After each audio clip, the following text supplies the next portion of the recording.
Jadi memang ayatku yang sering dibawakan memang Alif Lam Mim As-Sajdah, tapi surat Sajadah yang menyuruh sujud di dalam Al-Quran itu ada 5 bali macam.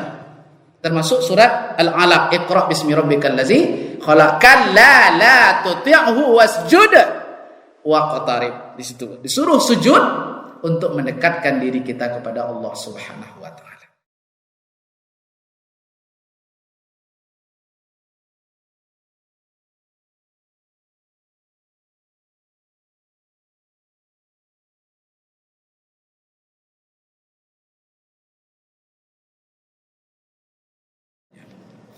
Nah, Bapak dan Ibu yang dimuliakan Allah Subhanahu wa taala, saya tanya, kenapa Adam tidak mau sujud kepada iblis tidak mau sujud kepada Adam alaihissalam? Padahal disuruh.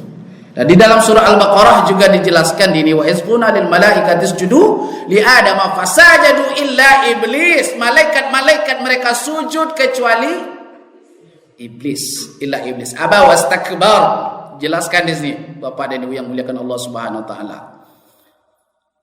Nah, ketika dijelaskan dalam surah ini, kami berfirman kata Allah, wahai Adam, ketika kami berfirman kepada para malaikat, sujud kamu kepada Adam, maka mereka pun sujud kecuali iblis. Ia menolak, fastakbar, dan menyombongkan diri. Jadi kunci iblis itu di mana, Bu? Sombong. Apakah dia makhluk yang tidak cerdas? Cerdas. Apakah dia tidak rajin ibadah? Rajin ibadah. Wujud iblis bisa kita lihat nanti pada makhluk manusia yang sama, Pak. Kita lihat. Jadi Bapak dan Ibu yang muliakan Allah Subhanahu wa taala, inilah pokok bahasan kita pada pagi hari ini, karena Jumat ini adalah waktu yang dimuliakan. Waktu yang mulia di sisi Allah Subhanahu wa taala, karena hari Jumat ini banyak peristiwa-peristiwa terjadi, termasuk penciptaan alam ini terjadi pada hari Jumat, dan penciptaan Adam terjadi pada hari Jumat. Kemudian Adam diterima taubatnya juga pada hari Jumat, diturun ke dunia juga pada hari Jumat, dan kemudian hancurnya dunia ini juga terjadi pada hari Jumat. Nah, oleh karenanya, oleh kemuliaan itulah, maka sesungguhnya banyak orang-orang yang berbondong-bondong untuk menambah ibadah sunnah pada hari Jumat. Mulai tadi malam Jumat, Kamis malam Jumat sampai malam Sabtu. Termasuk ibadah perbanyak sedekah. Maka ibu-ibu kalau mau memberi makanan, maka afdolnya lebih baik berilah pada hari Jumat ini. Beri sarapan, karena keutamaannya lebih pada hari-hari yang lain. Kemudian kalau ingin bersedekah, juga keutamaannya adalah lebih pada hari ini. Baca surah Al-Kahfi juga pada hari ini. Termasuk juga kita melaksanakan sujud sajadah. Kata-kata sujud itu artinya menyerahkan diri kita sepenuhnya kepada Allah Subhanahu wa ta'ala. Kalau seandainya kita sholat 5 waktu sehari semalam, maka dalam 1 rakaat itu ada 2 kali sujud. Maka kalau begitu, berapa kali kita sujud dalam sholat? Kalau sholat subuh, berapa kali ada 2 rakaat? Berapa kali kita sujud? Berapa? 4 kali. Karena dalam 1 rakaat itu ada 2 kali sujud. Lalu sholat zuhur berapa kali? Ada 8. Begitu juga asar. Nanti maghrib 3 rakaat kali 2. Kita ada 34 rakaat, semuanya kita sujud. Sujud. Karena kenapa? Karena sebenarnya inti dari penyerahan diri kita kepada Allah, Pak, sujud. Itu intinya. Maka di dalam setiap agama samawi, tidak ada agama samawi yang tidak mengajarkan sujud. Sujud itu berbukti kita menghinakan diri kita. Oleh karenanya, Imam Al-Ghazali mengatakan di dalam ibadah itu ada qalbi, ada bawah hati kita. Qauli, Qauli itu Allahu Akbar, Bismillahirrahmanirrahim. Itu qauli. Qauli. Qauli sudah kita laksanakan? Sudah? Wajjatu wajhiya lillazi fataras samawati atau Allahumma ba'id, terserah. Itu qaulinya, perkataan. Di dalam ibadah itu ada ucapan yang kita gunakan. Jadi tak boleh ada diam saja, tak boleh. Karena harus ada ucapan di situ. Bismillahirrahmanirrahim, alhamdulillah. Yang kedua kata Imam Al-Ghazali ada fi'li. Fi'li itu tingkah laku. Maka ikut rukuk sujud itu kan tingkah laku tuh. Yang ketiga, ini yang jarang ada. Qauli banyak orang. Fi'li banyak dalam sholat itu. Yang tidak ada adalah qalbi. Mengikutkan hati di dalam sholat itu yang tidak ada. Itu banyak. Kalau orang mengikutkan hati di dalam sholat, Pak, maka akan nampak dalam perbuatan sehari-harinya. Jadi ada qauli, ada fi'li. Qauli itu perbuatan, ada perkataan. Fi'li itu adalah perbuatan. Maka satu qalbi, ada hati di situ. Maka salah satu kunci di situ, Pak, sampai Ibnu Arabi dia mengatakan mengumpamakan dua sujud itu, sujud pertama kita di alam fana, alam syahadah namanya, Pak, alam fana. Maka ketika kita berdiri lagi, lalu kita ruku itu diumpamakan alam barzah. Sujud kedua, kita lihat bagaimana sujud kedua, tidak ada sujud setelah itu adalah alam akhirah. Begitu, Pak. Maka nanti akhirah itu ketika Allah suruh sujud, sujud kata Allah, maka kita sujud semuanya, Pak. Di alam akhirat, karena tidak ada yang membantah di situ. Nah, inti sujud itulah sebabnya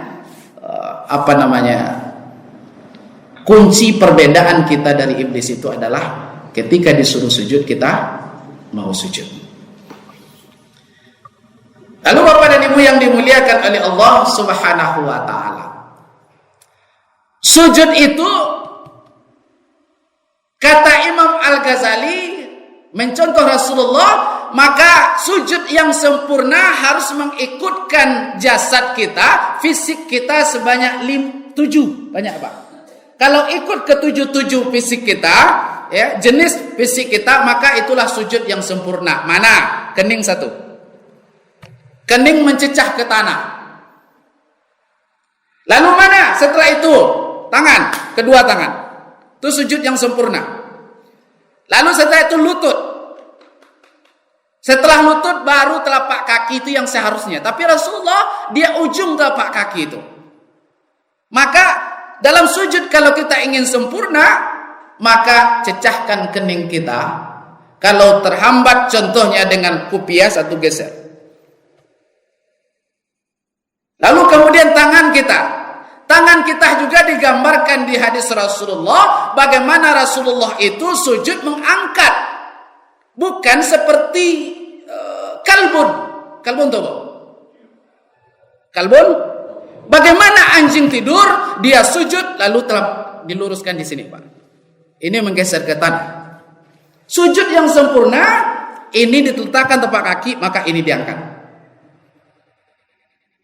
Lalu kemudian ini juga direnggangkan dari dada Rasulullah sehingga nampak dadanya. Jadi tidak boleh dirapitkan ke dada, direnggangkan. Tapi tidak boleh juga kayak gini, Bu. Tidak boleh. Jadi renggang. Itulah sujud yang sempurna, mengikutkan 7 jenis dari fisik badan kita. Jadi Bapak dan Ibu yang muliakan Allah, itu adalah syariatnya. Tapi hakikatnya adalah qalbi kita. Sujud yang dimaksud kepada Adam bukan sujud kepada zat tanah itu, tapi yang terbayang oleh iblis yang sujud kepada Adam. Tapi hakikatnya ketika suruh perintah sujud kepada Adam adalah perintah patuh kepada Allah. Itu maksudnya. Jadi bukan yang disembah itu bukan zat. Contohnya begini, kita sujud di sini, lalu ada keledai di depan tuh, berarti kita apakah sujud kepada keledai? Tidak. Kita sujud kepada Allah. Lalu ketika kita menghadap Ka'bah, lalu apakah kepada Hajar Aswad kita sujud, ke benda mati? Tidak. Hakikatnya kepada Allah. Itu yang tidak terbaca oleh iblis. Karena nafsunya sudah ke depan, dia anggap sujud itu kepada Adam. Karena dia merasa khairum minhu, saya lebih baik daripada Adam. Aku diciptakan dari nar, dari api, dia diciptakan dari tanah busuk. Begitu, Pak. Nah, Bapak Ibu yang muliakan oleh Allah Subhanahu wa taala. Maka dalam sujud sajadah atau istilah lain dalam sujud tilawah itu adalah sunnah. Sunnah Rasulullah Sallallahu Alaihi Wasallam. Kalau sunnah, apa kaidahnya Bapak dan Ibu? Apabila dikerjakan berpahala, ditinggalkan.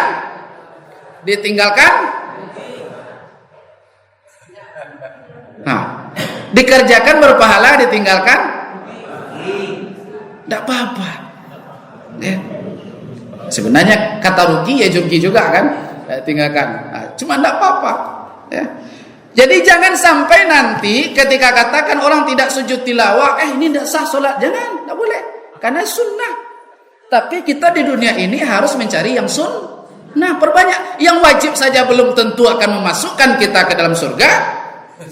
Ya, sunnah ditinggalkan. Maka kita, itulah khalaqal mauta wal hayata liyabluwakum ayyukum ahsanu amala. Allah nanti akan menguji kita siapa yang terbaik amal ibadahnya. Berarti yang terbaik, berbuat ajalah amal sebanyak-banyaknya. Barangkali satu di antaranya akan memasukkan kita ke dalam surga. Belum tentu solat kita ini mau masukkan ke surga, belum tentu. Tapi solat kunci utama. Karena apabila solat tak selesai maka tak ditanya yang lain. Nah, itu kunci utama. Banyak ada orang yang memberi makan anjing yang kelaparan. Kisah ya, di padang pasir. Maka dia tak tahu kenapa dia masuk surga. Karena itu dia hanya memberi makan anjing yang sedang kelaparan hampir mati. Tapi jangan berdalih pula, Bu. Oh, kalau begitu saya tidak solat, Ustaz. Bagi makan anjing, saya tidak boleh. Itu tidak boleh. Karena solat yang utama. Ini menggambarkan maksudnya bahwa tak satu pun orang yang bisa menjamin dia akan masuk surga gara-gara ibadah satu ini mungkin. Maka tak ada layak kita untuk menyombongkan ibadah kita kepada siapapun. Termasuk pada Allah Subhanahu wa taala.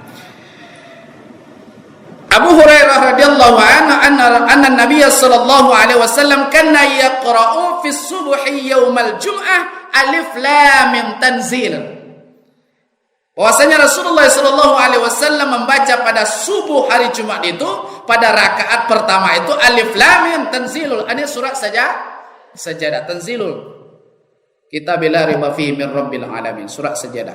Fi raqaatil ula. Pada rakaat pertama. Wa fi tsaniyah hal ata 'alal insani hinu dahri lam yakun syai'un mazkura. Pada rakaat kedua disunnahkan membaca surah Al-Insan. Nah, itu Rasulullah sallallahu alaihi wasallam sunnah. Lalu kalau rakaat kedua mode Ustaz tadi bahas Ustaz, enggak masalah juga. Itu kan sunnah. Ini enggak boleh dikatakan salah. Ustaz, itu salah Ustaz. Rakaat kedua baca Al-Insan, enggak boleh. Ya, alhamdulillah karena di sini adalah as-sajadah sujud tilawah. Nah, orang membiasakan sujud tilawah ini hanya di dalam salat. Pada sebenarnya sujud tilawah ini ketika kita mendengar ayat tentang sujud, menyuruh sujud, maka sunnah kita sujud ketika itu walaupun kita sedang di luar. Sujud. Jadi tidak dalam salat. Jadi memang ayatku yang sering dibawa memang alif lam mim as-sajadah, tapi surat sajadah yang menyuruh sujud di dalam Al-Qur'an itu ada 5 bali macam. Termasuk surat Al-Alaq, Iqra bismi rabbikal ladzi khalaq, la tuti'hu wasjud waqtarib. Di situ disuruh sujud untuk mendekatkan diri kita kepada Allah Subhanahu wa taala.